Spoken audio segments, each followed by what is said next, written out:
Pagi ini kami masih lagi di Penarik. Hari terakhir di Penarik sebelum kami melangkah lebih jauh sedikit ke utara. Lihat kegigihan Melayu petani yang lelakinya bekerja di kedai besi dan wanitanya membantu dalam tugasan harian yang lain.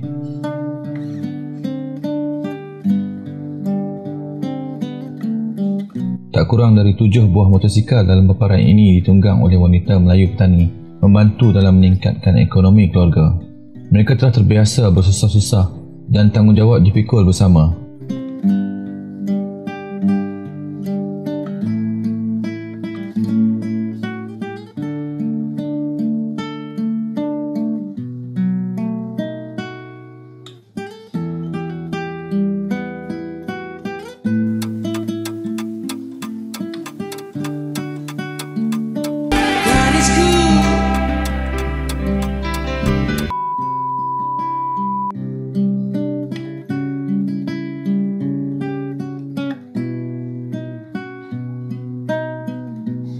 Kami akan ke Istana Yaring insya-Allah.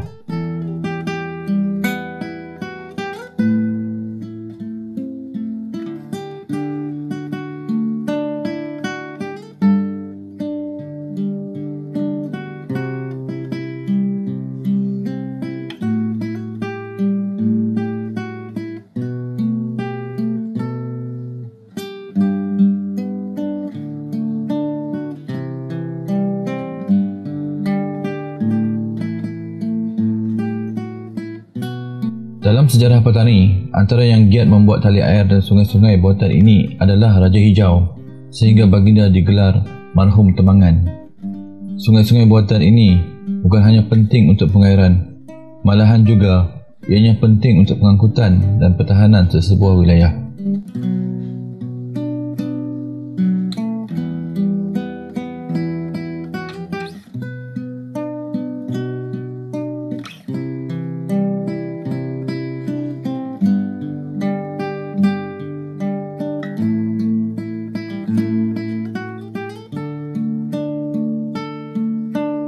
Nampaknya kami tak berjaya untuk melihat Istana Yaring dari dalam.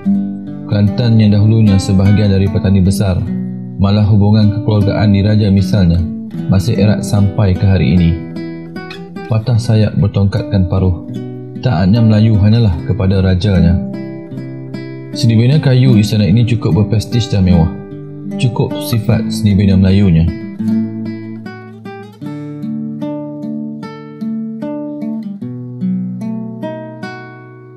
Kami meneruskan perjalanan ke Benang Daya. Di sana terdapat sebuah telaga atau perigi yang pernah menjadi saksi bisu peristiwa Lailatul Qadar sebanyak 2 kali. Peristiwa pertama dialami oleh Tok Benang Daya I atau nama sebenarnya Wan Mustafa, berketurunan Ali Nurul Alam yang nasabnya sampai kepada Said Hussein Jamalil Kubra.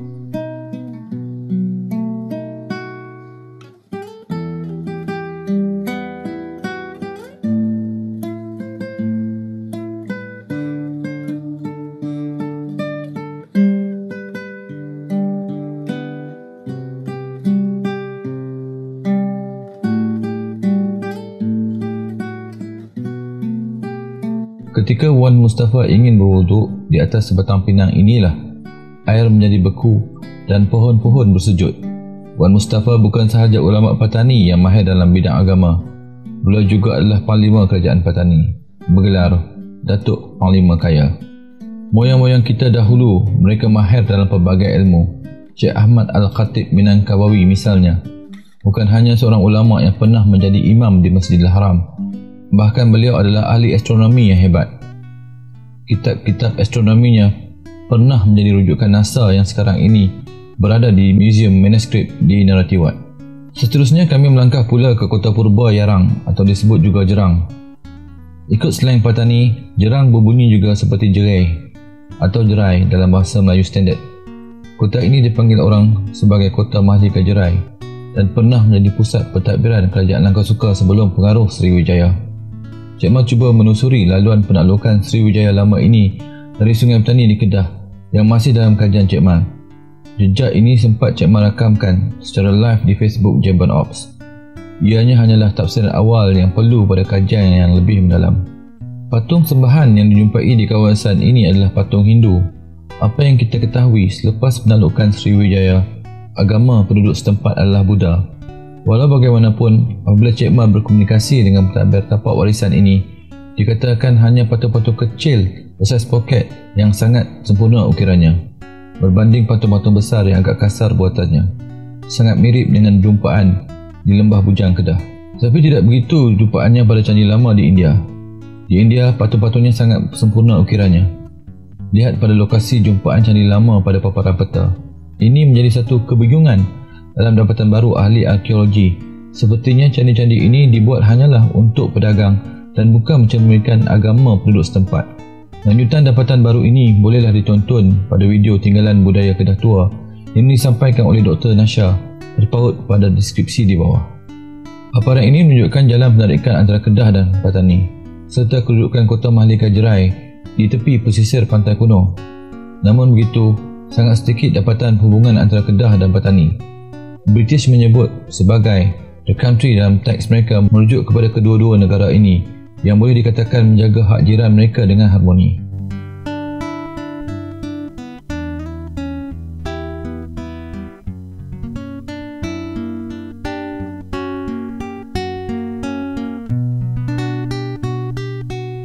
Ini pula adalah mata wang yang pernah digunakan di Patani.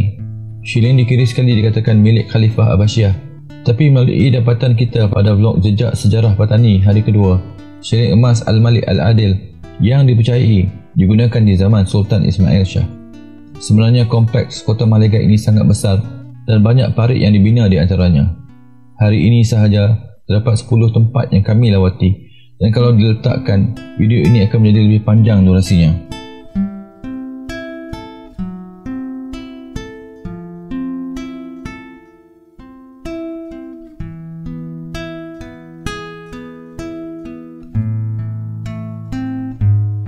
Kami merancang untuk ke makam Tok Pasai pula, untuk nama sebenarnya Syekh Said Al-Basisa Al-Yamani. Beliaulah yang bertanggungjawab mengislamkan Sultan pertama Patani.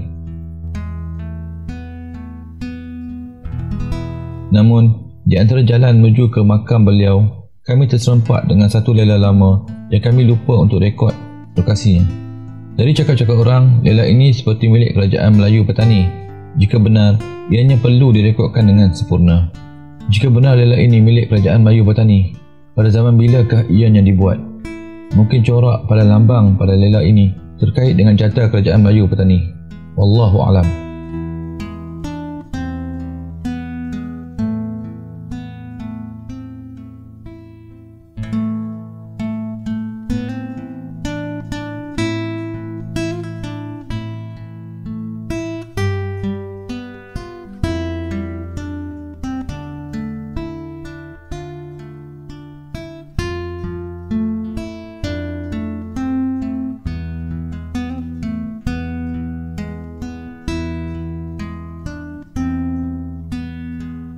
Jalan untuk masuk ke makam Tok Pasai ini sedikit mengelirukan, di mana kami dibawa masuk sebelum ini melalui dalam kawasan sekolah. Secara sahihnya melalui hikayat Patani dan tarikh Patani, pemerintah pertama Patani diislamkan oleh Tok Pasai. Tetapi menjadi ikhtilaf dalam kedua-dua naskah ini, siapakah Sultan Patani yang pertama?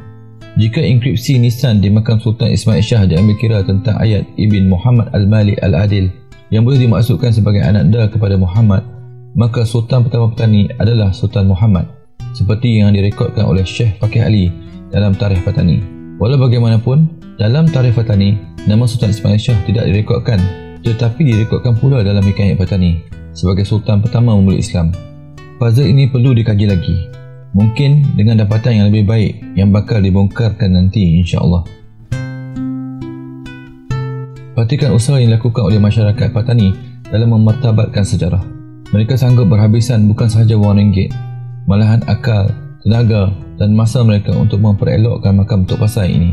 Cik Mat sangat kagum dengan kesungguhan mereka di tempat kita dalam nak memartabatkan tempat sejarah untuk bangsa sendiri. Kita berlengah dan mengharapkan bantuan kerajaan. Jika bantuan disekat, kita salahkan kerajaan, padahal ianya untuk jati diri anak bangsa sendiri. Seolah-olah kita berkira-kira dengan bangsa sendiri. Buatlah apa yang termampu dan jangan terlalu merungut. Tetapi Melayu petani ini bangkit dan sedar akan pentingnya memartabatkan warisan bangsa.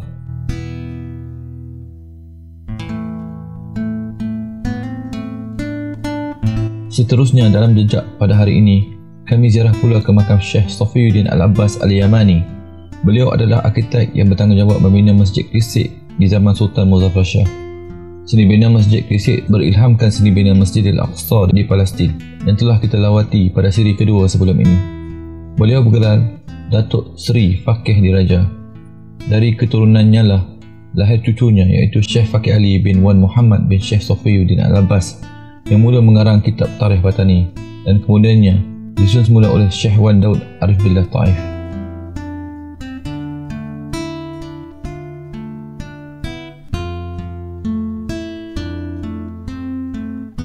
Al-Abbas pada nama Syekh Safiyuddin bermaksud keturunan dari bapa saudara Nabi SAW iaitu Sayyidina Abbas bin Abdul Muttalib.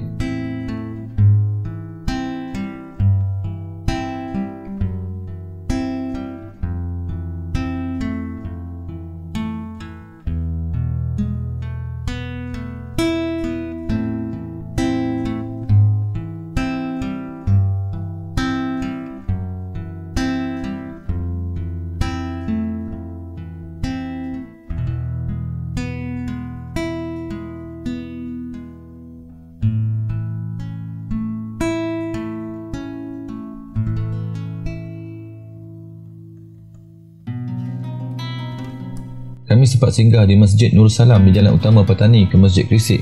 Di sana terdapat satu pemakaman yang tulis kubur raja pada papan tanda di pagar pemakaman. Namun demikian, kami dapat menilai hanya satu makam lama bernisan pipih bercirikan Kelantan di sini, merujuk kepada pemerintah wanita yang mungkin memerintah di awal pemerintahan dinasti Kelantan I. Kami juga merujuk pada satu makam lama yang berada di kompleks pemakaman di Raja Kedah di Langgar Kedah yang juga bercirikan nisan seperti ini. Tiada pahatan nama pada nisan ini, menjadikannya sukar ditentukan siapakah pemilik sebenar makam ini. Jika kita perhatikan, terdapat satu kursi plastik biru menunjukkan makam ini mungkin selalu diziarahi oleh mereka yang tahu siapakah pemilik makam ini. Bagi kami, makam ini milik pemerintah wanita yang referensinya mungkin merujuk kepada 3 pemerintah wanita di awal pemerintahan dinasti Kelantan I, iaitu Raja Emas Kelantan, Raja Emas Cayam atau Raja Dewi yang terkait dengan kerabat Kedah. Wallahu alam, kami mungkin salah.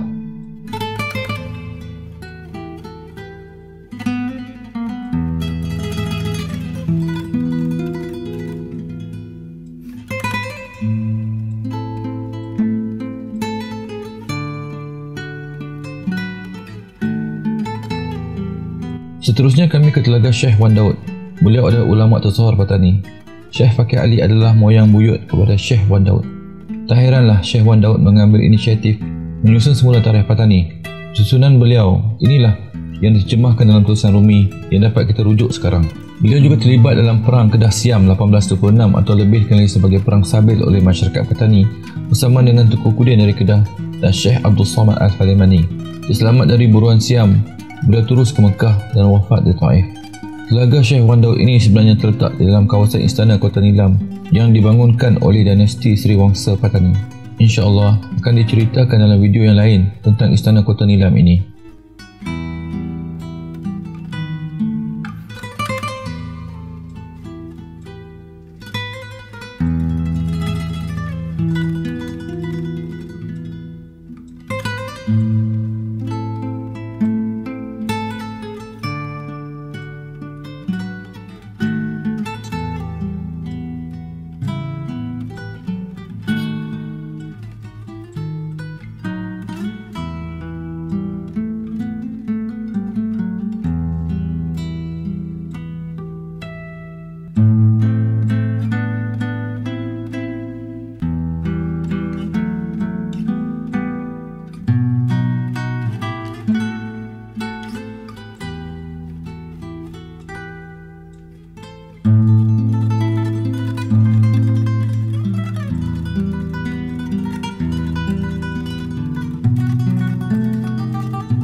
Lanjutkan lagi perjalanan ini ke kota istana cabang 3. Paparan menunjukkan gerbak istana bernama Jubak Puyuh.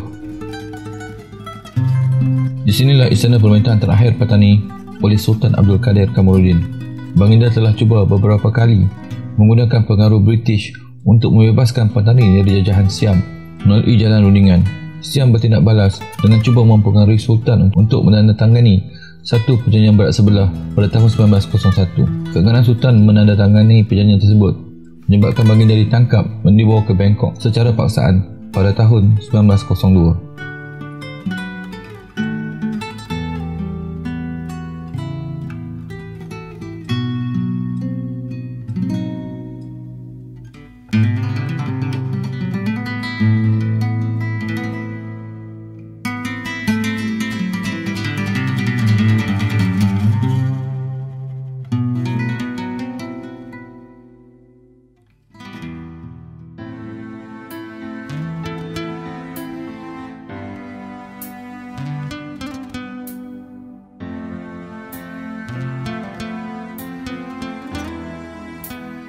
Masjid ini merupakan sebuah warisan yang mengingatkan kepada masyarakat Patani di zaman pemerintahan Raja-Raja Melayu Patani yang pernah mencapai masa keemasan dan sebagai lambang perjuangan Raja-Raja Melayu Patani pada masa yang lalu.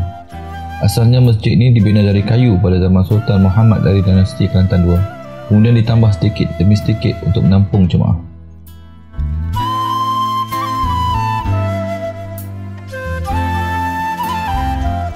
Ruang solat utama ini hanya dibuka ketika hampir waktu solat. Kami berkesempatan merakamkan ruang solat utama ini.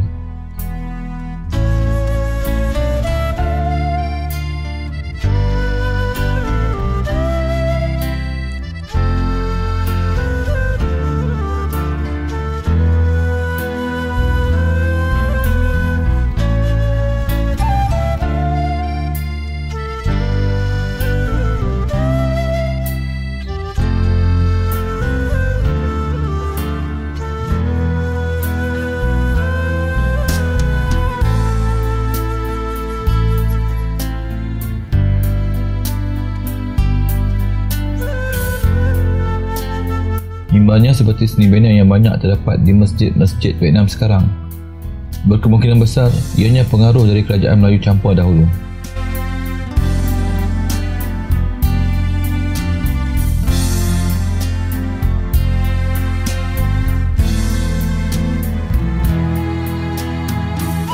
Air telaga diangkut menggunakan cebok bersangga mekanikal dicurahkan ke atas palung ini dan masuk ke dalam takungan sebagai sumber air untuk berwuduk.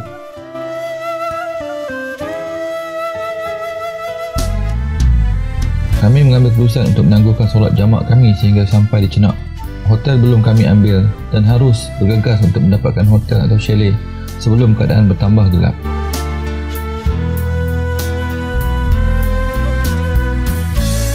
Kami telah lihat Patani dan sejarahnya yang panjang selama 3 hari kami di sini. Terfikir tentang tanah bumi Melayu yang telah diambil orang dan terfikir tentang Malaysia bumi Melayu yang kita cintai dan Islam agama kita ini. Berapa lamakah dapat bertahan? Terlalu ramai yang inginkan tanah ini. Sedikit demi sedikit mereka mengambilnya. Surah Al-Qamar, surah ke-54 ayat 10. Lalu Nabi Nuh AS merayu kepada Tuhannya dengan berkata, "Sesungguhnya aku ingin dikalahkan, oleh itu menangkanlah."